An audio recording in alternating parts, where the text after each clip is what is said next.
మసాలా దినుసులన్నీ నార్మల్గా చెక్క, లవంగాలు, షాజీరా ఇవన్నీ మసాలాలో వేసేటివే, బిర్యానీలో వేసేటివే.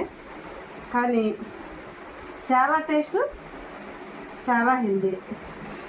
అసలు హెల్త్కి బియ్యం కొన్ని ఉంటాయి, అసలు మొత్తం కాయగూరలే ఉంటాయి. చూసుకోండి, అన్నీ కాయలే, ఓన్లీ కాయలు ఉంటాయి.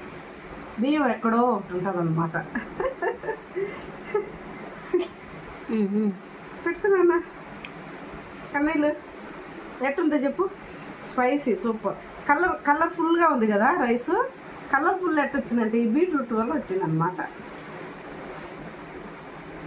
బీట్రూట్ రెడ్గా ఉంటుంది కదా, అందువల్ల. మీరు చేసుకున్నారా ఇలా ఎప్పుడైనా? ఇదే విధంగా చేశారా? నేను ఇలా పెద్ద పెద్ద ముక్కలు ఎందుకు వేస్తానంటే అందులో ఉన్న పోషకాలు